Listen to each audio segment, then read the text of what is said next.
తమ ధనార్జన కోసం అనంతపురం జిల్లాకు తీవ్రమైన అన్యాయం చేస్తున్న జిల్లా మంత్రులు ఎమ్మెల్యేలు చరిత్రహీనులుగా మిగిలిపోతారని రాప్తాడు మాజీ ఎమ్మెల్యే తోపుదుర్తి ప్రకాష్ రెడ్డి ఆగ్రహం వ్యక్తం చేశారు. ఎల్నినో ప్రభావం దేశంలో అన్ని ప్రాంతాల కంటే ఎక్కువగా అనంతపురం జిల్లాపై ఉన్నప్పటికీ ఆ సమస్యల గురించి ఎందుకు చర్చించలేదన్నారు. మన జిల్లా ఎమ్మెల్యేలంతా చంద్రబాబుకు భజన చేయడానికే సరిపోయిందన్నారు. పైగా సూపర్ 6 హామీలు అమలు చేయకుండానే అమలు చేసినట్టు మాట్లాడుతున్నారన్నారు. జిల్లాలో సగం కంటే తక్కువ వర్షపాతం, పంటల సాగైన పరిస్థితి కనిపిస్తూ ఉన్నా దాని గురించి మాత్రం చర్చించలేదన్నారు. అనంతపురం రూరల్, ఆత్మకూరులో మరో 2 మండలాలకు నీరు ఇచ్చే పనులు జగన్ హయాంలోనే మొదలు పెడితే 55 కోట్లు బిల్లులు పెండింగ్లో పెట్టారన్నారు. పరిటాల సునీత దాని గురించి మాట్లాడకుండా ట్యాంకర్ల ద్వారా నీరు ఇవ్వాలని కోరడం ఏంటన్నారు. హంద్రినీవా కాలువ లైనింగ్తో పాటు మీరు ప్రస్తుతం చేస్తున్న నిర్మాణాలు దోపిడీ పరాకాష్ట అని ప్రకాష్ రెడ్డి అన్నారు. మంత్రి పయ్యావుల కేశవ్ మీద అంచనాలు ఉన్నాయని, కానీ ఆయన కూడా చంద్రబాబు భజన చేస్తూ జిల్లాకు అన్యాయం చేస్తున్నారన్నారు. గతంలో రైతులంతా వలసలు పోయి ఇతర రాష్ట్రాల్లో భిక్షాటన చేసిన పరిస్థితులు మరోసారి పునరావృతం అయ్యే అవకాశాలు ఉన్నాయని, ఆ పాపం మీదేనన్నారు. 4 రోజుల పాటు జరిగిన అసెంబ్లీ కార్యక్రమాల్లో ఎక్కడ కూడా అనంతపురం జిల్లాకు పనికొచ్చేటువంటి ఒక మాట కూడా 14 మంది శాసనసభ్యులు కూడా మాట్లాడకపోవడం చాలా విచారకరం. మరి వీళ్ళు ఎమ్మెల్యేలుగా ఎన్ని అసెంబ్లీలు హాజరైతున్నారో, ఎన్ని సమావేశాలు హాజరైతున్నారో, మరి జిల్లాలో ఉన్నటువంటి పరిస్థితులు ఎంత అన్యాయంగా ఉన్నాయి, ఎంత అధ్వానంగా ఉన్నాయి, ముఖ్యమంత్రి గారి దృష్టికి తీసుకొని పోయేదానికి ఒక అసెంబ్లీ వేదికగా ఆయన దృష్టికి తీసుకొని పోయేదానికి ఉన్న అవకాశాన్ని ఎందుకు జారబెట్టుకుంటున్నారు నాకైతే అర్థం కావడంలే. ఇక్కడ జిల్లాకు వచ్చేటప్పటికి పెద్దగా పెడబొబ్బలు పెట్టేటువంటి నాయకులు ఎవరు కూడా ఆడ పనికొచ్చిన మాటలు అయితే ఏమీ మాట్లాడింది లేదు. ఎంతసేపు చంద్రబాబు నాయుడు గారిని పొగడ్డము, భజన అంటే ఏ స్థాయిలో భజన అంటే ఆ స్థాయిలో భజన. ఒక ఎమ్మెల్యే అయితే సూపర్ 6 అమలు చేసేసాడు, కృతజ్ఞతలు అని వంగి దండాలు పెట్టే కార్యక్రమం చేశాడు. సూపర్ 6 అమలు చేసి అందరినీ ఉద్ధరించేసాడు చంద్రబాబు నాయుడు. ఎంత అన్యాయంగా చెప్తున్నారు. సూపర్ 6లో ఇప్పటి వరకు నిరుద్యోగులకు ఉద్యోగాలు ఇచ్చింది లేదు, నిరుద్యోగ భృతి ఇచ్చింది లేదు, మహిళలకు నెల 1500 రూపాయలు ఇస్తామన్నటువంటి హామీ తుంగలో దొక్కినటువంటి పరిస్థితి ఉంది. బీసీలకు 50 సంవత్సరాలకే బీసీ ఎస్సీ ఎస్టీలకు పెన్షన్ ఇస్తానటువంటి హామీ కూడా అట్లాగే ఉంది. ఇంతవరకు పెన్షన్ మినహా చేసింది ఏది లేదు ఈ ప్రభుత్వం. మరి ఏమి చూసుకొని ఇంత గొప్పగా పోగొడుతూ ఉన్నారు? మీరు ఏదైనా పదోన్నతులు కోరుతా ఉంటే పోయి కాళ్ళు పట్టుకోండి, అంతేగాని మిమ్మల్ని మీరు కించపరుచుకునే విధంగా, మిమ్మల్ని గెలిపించిన ప్రజలు సిగ్గుపడే విధంగా మీ వ్యవహార శైలి ఉండకూడదని కోరుతా ఉన్నాం. అదేవిధంగా సీనియర్ నాయకులు పయ్యావుల కేశవ్ గారు చంద్రబాబు గారిని పొగడ్డంలో ఆయన ఎందుకో ఈ మధ్య మరి పొగడ్తలు ఎక్కువ చేసేస్తున్నారు. అంతా చాలామంది ముఖ్యమంత్రులు వచ్చినారు పోయినారంటే చంద్రబాబు గారు అలాగే ఉన్నారంట. మరి ఏం చేశారు చంద్రబాబు గారు? పోనీ అనంతపురం జిల్లాకి ఏం చేశారు? ఆయన మంత్రిగా ఉన్నారు కేశవ్ గారు, ఆయన కూడా చూసుకోవాలి కదా. ఆయన అలాగే ఉన్నారు. బస్సులో ఉండి రాష్ట్రం విభజన కాబడితే బస్సులో ఉండి పరిపాలన చేశారు. రాష్ట్రం విభజన కాబడింది అంటే చంద్రబాబు ఇచ్చిన లేఖ వల్ల. తర్వాత ఆయన బస్సులో ఉండి కాపురం చేసినారు. ఇక్కడ ఉండడానికి ఇల్లు లేదు అంటే, అవును 5 కోట్ల విలువ చేసే కారవాన్లో లగ్జరీ బస్సులో ఉన్నారు, అందులో సకల సౌకర్యాలతో ఉన్నారు.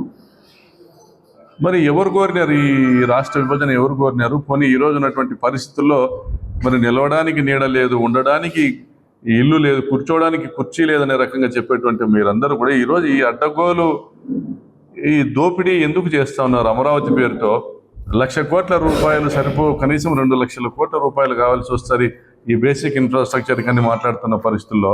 1,000 కోట్ల రూపాయలు దోపిడీ ఎంతవరకు భావ్యమని ప్రశ్నిస్తూ ఉన్నాం. మరి 1 కిలోమీటర్ రోడ్డు నిర్మాణానికి 150 కోట్ల రూపాయల, 10 నుంచి 15 కోట్ల రూపాయలలో 1 కిలోమీటర్ రోడ్డు నిర్మాణం జరుగుతుంది, 4 లేన్ హైవే. మరి అమరావతిలో 150 కోట్ల రూపాయలతో నిర్మాణం చేస్తున్నారు. ఇది ఎవడబ్బ సొమ్ము? ఎందుకు ఇంత దోపిడీ చేస్తూ ఉన్నారు? మరి మీరు జిల్లాల్లో మీరు చేస్తున్న దోపిడీతో మీరు సంతృప్తి చెందినారు కాబట్టి మీరు అమరావతిలో జరుగుతున్న దోపిడీకి మీరు కితాబులు ఇస్తూ ఉన్నారు. మావిగన్ని విమర్శ చేస్తూ ఉన్నారు. మావిగన్ అంటే జగన్ గారు చెప్పింది ఏంది?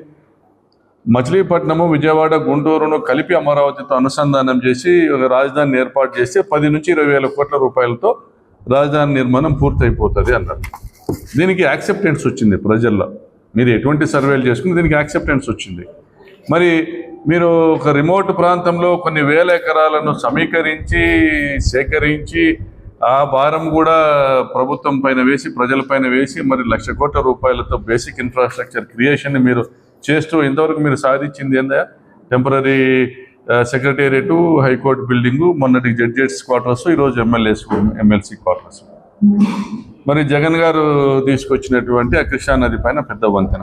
మరి అధికారులు ఉన్నారు కాబట్టి ప్రజల బాధలు మీకు కనపడడంలే, మీకు అంతా పచ్చగా కనిపిస్తూ ఉంది, అంతా కూడా చాలా బాగా కనిపిస్తూ ఉంది.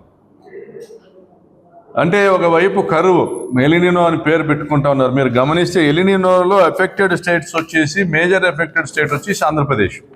95% ఇండియాలో సాగు గత సంవత్సరానికి పోలిస్తే 95% సాగు చేయబడి ఉంటే ఒక్క ఆంధ్రప్రదేశ్ రాష్ట్రంలో మాత్రం అది 61% ఉంది. ఆంధ్రప్రదేశ్లో వర్షపాతం గత సంవత్సరంతో పోలిస్తే 52.7% వర్షపాతం ఉంది. మరి ఇంత ఎఫెక్టెడ్ స్టేట్ ఏదీ లేదు. మనకు ఆంధ్రప్రదేశ్ రాష్ట్రంలో యావరేజ్ రెయిన్ఫాల్ కంటే 52.7% రెయిన్ఫాల్ నమోదైంది. ఇంత అన్యాయంగా ఎందుకు ఆంధ్రప్రదేశ్ రాష్ట్రంలోనే ఉంది? మరి ఇంత అన్యాయమైన పరిస్థితి ఉన్నప్పుడు మనం ఏం చేయాలి? రైతును ఏ విధంగా ఆదుకోవాలి? రైతుకి ఇచ్చిన బాకీలు, రైతుకి ఇవ్వాల్సినటువంటి బకాయిలు ఏదైతే మనం బాకీ ఉన్నామో రైతు, అది 0 వడ్డీకి సంబంధించినటువంటి అమౌంట్ కావచ్చు, రైతు భరోసాకు సంబంధించి 2024-25కి సంబంధించి స్టేట్ గవర్నమెంట్ కాంపొనెంట్ ₹1 ఇవ్వలే, 14,000 బాకీ ఉంది ప్రతి రైతుకు ఈ ప్రభుత్వం. ఈ ఏడాది కేవలం ₹5,000 మాత్రమే చెల్లించున్నారు. ఈ ఏడాది కేవలం 5,000 మాత్రమే చెల్లించున్నారంటే ఇంకా 9,000 బాకీ ఉన్నారంటే రాష్ట్ర ప్రభుత్వం ఈ రోజుకి ₹23,000 ప్రతి రైతుకు కూడా బాకీ ఉన్నారు. అది చెల్లించాలా? ఈ ఏడాది ఇప్పటికీ సెంట్రల్ గవర్నమెంట్ కాంపోనెంట్లో ₹2,000 మాత్రమే వచ్చింది. గత ఏడాది సెంట్రల్ గవర్నమెంట్ కాంపోనెంట్ 6,000 కూడా వచ్చింది. మరి మీరు ఇవన్నీ అడగకోకుండా, అయ్యా విపరీతమైన కరువు ఉంది, మా అనంతపురం జిల్లాలో రైతులు సాగు చేయడం లేదు. ఈరోజు జిల్లాలో గమనిస్తే సత్యసాయిలో 58% డెఫిసిట్ రెయిన్ఫాల్, అంటే యావరేజ్ రెయిన్ఫాల్కి 58% తక్కువ వర్షపాతం నమోదైంది సత్యసాయి జిల్లాలో. అనంతపురం జిల్లాలో 40.7% రెయిన్ఫాల్, డెఫిసిట్ రెయిన్ఫాల్ నమోదైంది. పంటల బీమా గతంలో జగన్ గారు ఉన్నప్పుడు పంటల బీమా ప్రీమియం ప్రభుత్వం కట్టేది, వైఎస్ జగన్మోహన్ రెడ్డి గారి ప్రభుత్వం కట్టేది. మరి ఇప్పుడు ఆ భారం కూడా రైతుల మీద వేస్తున్నారు. మరి పంటల బీమా ప్రీమియం కొంతమంది కడతా ఉన్నారు, కొంతమంది కట్టడం లేదు. ఎందుకంటే కట్టడం లేదంటే అది ఇస్తారో ఈరో నమ్మకం లేదు. 24-25కి సంబంధించిన పంటల బీమా ఇచ్చినారా? 25-26కి సంబంధించినటువంటి బీమా ఇచ్చినారా? ఈరోజు కూడా ప్రభుత్వానికి ఆ క్లెయిమ్స్ ఇంతవరకు కూడా సంస్థల నుంచి అది రాబట్టలేదు ప్రభుత్వం. ఇన్పుట్ సబ్సిడీలు కూడా ఏ రోజు కూడా గత ప్రభుత్వంలో జగన్ గారి హయాంలో పంట నష్టపోయిందంటే సీజన్ దాటగానే ఇన్పుట్ సబ్సిడీ ఇచ్చినటువంటి పరిస్థితి చూసాం. మరి ఇప్పుడు ఈ ప్రభుత్వం ఇన్పుట్ సబ్సిడీ కూడా ఇచ్చేదానికి వెనకాడుతూ ఉంది. మరి మీరు మీ ఇంట్రెస్ట్ వల్ల అమరావతిలో ఎంత డబ్బు చేసుకోవచ్చు, అనంతపురం జిల్లాకు వచ్చేటప్పుడైతే హంద్రీనీవా కాలువ కాంట్రాక్టర్లో 40% 50% దోపిడీ చేయొచ్చు. అంటే మీ అవినీతి కోసం రైతును బలి చేస్తూ ఉన్నారు. అనంతపురం జిల్లాలో మీరు గమనిస్తే వ్యవసాయాన్ని చంపేస్తూ ఉన్నారు, రైతును చంపుతా ఉన్నారు. మీరు డబ్బును నీళ్ళలా ఖర్చు పెడతా ఉన్నారు, లెక్కలు చెప్పుకుంటా ఉన్నారు. సభల్లో మేము ఇన్ని వేల కోట్లు ఖర్చు పెట్టాం. ఎవరి కోసం ఖర్చు పెట్టారు? 4,000 కోట్ల రూపాయలు ఖర్చు చేసి హంద్రీనీవా కాలువ లైనింగ్ చేసి 1,000 మంది రైతులు వ్యవసాయం చేయకోకుండా మీరు చేశారు. వాళ్ళ బోర్లన్నీ ఎండిపోయినాయి. కనీసం 50,000 బోర్లు ఎండిపోయినాయి ఈరోజు అనంతపురం జిల్లాలో పేరూరు డ్యాంకు నీళ్ళు ఇవ్వకపోవడం వల్ల, మరియు హంద్రీనీవా కాలువ లైనింగ్ చేయడం వల్ల. పదే మేము చెప్తా ఉన్నాం, చంద్రబాబును అడుక్కోండియా, నిలదీయడం చేత కాకపోతే అని మేము చెప్తా ఉన్నాం. మీకు సిగ్గు లేదు, ఏమీ లేదు. వ్యవసాయాన్ని దోపిడీకి వాడుతూ ఉన్నారు. రైతుకు నీటి యొక్క ఆవశ్యకత ఏదైతే ఉందో దానిని దోపిడీకి వాడుతూ ఉన్నారు. కదిరి ప్రాంతంలో దాదాపు 100 కిలోమీటర్లు మళ్ళీ లైనింగ్కి టెండర్లు పిలిచారు. మరి 1,300 కోట్ల రూపాయలు మళ్ళీ వృధా చేయబోతా ఉన్నారు. మరి అదేవిధంగా మడక్సిర బ్రాంచ్ కాలువలో 70 కిలోమీటర్లు కాలువ వెడల్పు లైనింగ్ పేరుతో దాదాపు మళ్ళీ 700-800 కోట్ల రూపాయలు వృధా చేయబోతా ఉన్నారు. అమ్మ సవితమ్మ, నువ్వు అసెంబ్లీలో చంద్రబాబును పొగిడింది బాగానే ఉందమ్మా, కానీ ఒక తప్పు గమనించుకో. చంద్రబాబు ఏదైతే తప్పు చేశాడో, గాలేరు నగరి నుండి చిత్తూరు, కడప జిల్లాలకు హంద్రీనీవా కాలువలకు లిఫ్ట్ ఇరిగేషన్ స్కీమ్ ఏదైతే జగన్ గారు తెచ్చారో అది రద్దుపరిచారు చంద్రబాబు గారు అనధికారికంగా. దానివల్లే లైనింగ్ చేయాల్సి వచ్చి ఈరోజు విమర్శలు ఎదుర్కొంటా ఉన్నాడు. నువ్వు కూడా అదే తప్పు చేస్తూ ఉన్నావు. 264 చెరువులకు ఏదైతే నీళ్లు నింపాలనేసి ఈ కాలువ నిర్మాణం రాజశేఖర రెడ్డి గారు చేపట్టారో దాని లక్ష్యంలో 66% అంటే దాదాపుగా 175 చెరువులు మడకశిర కాన్స్టిట్యున్సీవే. ఆ శాసనసభ్యునికి ఎక్కడ చిత్తశుద్ధి లేదు, ఆయన ఆ ఊరు కాదు, కొంచెం నాన్ లోకల్. ఆ 175 చెరువులకు ఇచ్చే నీళ్లు నేరుగా 40 కిలోమీటర్ల నుంచి బైపాస్ చేస్తే మిగిలిన కాలం అంతా నువ్వే వాడుకోవచ్చు. హిందూపురము లేపాక్షి ప్రాంత చెరువులకు, పెనుగొండ ప్రాంత చెరువులకు, పరిగి ప్రాంత చెరువులకు మీరే వాడుకోవచ్చు. వెడల్పు చేసే అవసరమే ఉండదు. మహా అయితే వెడల్పు చేస్తారు, లైనింగ్ చేసే అవసరం ఉండదు. క్రెడిట్ల గురించి ఆలోచన చేస్తే సర్వనాశనం అయ్యేది రైతులే. నీ పెనుగొండ సమందపల్లి ప్రాంతంలో లైనింగ్ చేస్తే తర్వాత 6 నెలలకు నీ ఇంటికాడికి వచ్చి రైతులు కూర్చోకపోతే అడుగునన్ని. నేను హితవు కోరి చెప్తా ఉన్నా, స్థానికంగా ఉన్నటువంటి మీరందరూ కూడా జిల్లాలో ప్రజల యొక్క వ్యతిరేకతను చవి చూడబోతున్నారు. మీకు ముందుగా హితవు తెలుపుతా ఉన్నా. వేరుశెనగ లేదు, కంది లేదు, ఈసారి పత్తి లేదు. అసెంబ్లీ 4 రోజులు జరిపితే మీ కొంపలు ఏమన్నా మునుగుతాయా? అంత పరిగెత్తి రావాల్సినటువంటి పరిస్థితి ఉంది. నా ప్రశ్నిస్తా ఉన్నా, 14 మంది శాసనసభ్యులు ఇచ్చినటువంటి ఈ జిల్లాకు మీరు చేస్తా ఉన్నది ఏంటి? పరిటాల సునీతమ్మ మీరు మాట్లాడేటువంటి మాటలు అసెంబ్లీలో చెరువులకు 30% నీళ్లు నింపండి అంటారు. చెరువులకు 30% నీళ్లు నింపమని మాట్లాడేదానికి శాసనసభ్యురాలు అవసరమా? ఎమ్మెల్యే అవసరమా? ఇంజనీరింగ్ అధికారులు ఎలాగో చివరి నుండి చెరువులు నింపుకుంటూ వచ్చి లాస్ట్లో 30% నింపుతారు, ఇంకా నీళ్ళు వస్తా అంటే ఫిలప్ చేస్తారు. అట్లీస్ట్ మీరు చెరువులు నింపండి, కరువు పరిస్థితుల్లో ఉన్నాం, ఇబ్బందుల్లో ఉన్నాం అని మీరు డిమాండ్ చేయాల్సింది పోయి, కొన్ని వేల బోర్లు ఎండిపోయినాయని సభ దృష్టికి తీసుకొని రావాల్సింది పోయి మీరేం చెప్తున్నారు? 1000 అడుగులు వేస్తే కూడా నీళ్లు పట్టంలే సార్ అంటున్నారు. నిజమే, 1000 అడుగులు వేస్తే కూడా బోర్లలో నీళ్లు పట్టంలే. ఎందుకు పట్టంలే? నువ్వు చేసిన నిర్వాహకమే. ఈ కాలువ లైనింగ్ చేయించినావు, పేరూరు డ్యామ్ ఎండబెట్టినావు. నీ తప్పును నువ్వు తెలుసుకో. ఇప్పటికైనా పేరూరు డ్యామ్కి నీళ్ళు ఇవ్వు. ఇప్పుడు శ్రీశైలం నుంచి నీళ్ళు వస్తే పేరూరు డ్యామ్కి నీళ్ళు ఇచ్చేటువంటి కార్యక్రమం చేయి.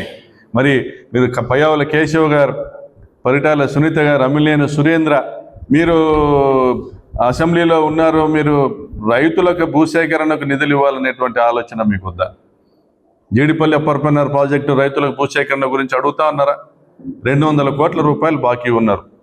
కేవలం Jeedipalli upper Penner lift irrigation కెనాల్కి 200 కోట్ల రైతులకు బాకీ ఉన్నారు. అదేవిధంగా Jeedipalli BTP lift irrigation project కూడా దాదాపు 100 కోట్ల పైన బాకీలు ఉన్నారు. మరి అదేవిధంగా డ్రింకింగ్ వాటర్ స్కీమ్ ఇచ్చారు జగన్మోహన్ రెడ్డి గారు. పిఏబిఆర్ డ్యామ్ నుంచి పాపంపేట ప్రాంతం వరకు మంచినీళ్ళు ఇవ్వడానికి ఆత్మకూరు మండలానికి సంపూర్ణంగా, అనంతపురం రూరల్ మండలానికి సంపూర్ణంగా మంచినీటి సదుపాయం కల్పిస్తూ, ఇంటింటికి కుళాయిలు ఏర్పాటు చేసేటువంటి సదుపాయం కల్పిస్తూ, కొంత నీళ్లను కనగానపల్లి రామగిరి మండలానికి సంబంధించినటువంటి సోర్స్ ఏదైతే సమరవాన్లపల్లి దగ్గర ఉన్నటువంటి ఒక సర్ఫేస్ రిజర్వాయర్ ఉందో అక్కడికి పంపు చేస్తూ ఆ 2 మండలాలకు నీళ్ళు ఇచ్చే విధంగా స్కీమ్ తెచ్చారు. 55 కోట్ల రూపాయల బకాయిలు ఉన్నాయి. అది అడగాలి కదా మా సునీతమ్మ అసెంబ్లీలో, అది అడగాలి కదా. కాంట్రాక్టర్లకు డబ్బులు ఇస్తే నీళ్ళు వస్తాయని అడగాలి కదా.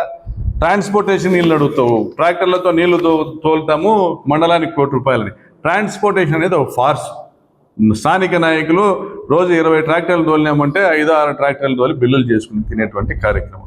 మరి ఇక్కడ కూడా నువ్వు ప్రజలకు ఉపయోగపడనేటువంటి మాటలు మాట్లాడడం వల్ల ఉపయోగం లేదు. టోటల్గా చెప్పాలంటే ఎలినినో ప్రభావం వల్ల ఈరోజు అనంతపురం జిల్లా పడబోయేటువంటి పాట్లు, రాబోయే కాలంలో ఈ జిల్లాలో జరగబోయేటువంటి వలసలు, ఈ జిల్లాకి 2014-19 మధ్యలో ఏం జరిగిందో అనంతపురం జిల్లా రైతులపై కేరళ, కర్ణాటక ప్రాంతంలో భిక్షాటనకు పాల్పడినటువంటి దుస్థితి మనం అప్పట్లో చూసినాం. మళ్ళీ ఇది రిపీట్ కాబోతా ఉంది.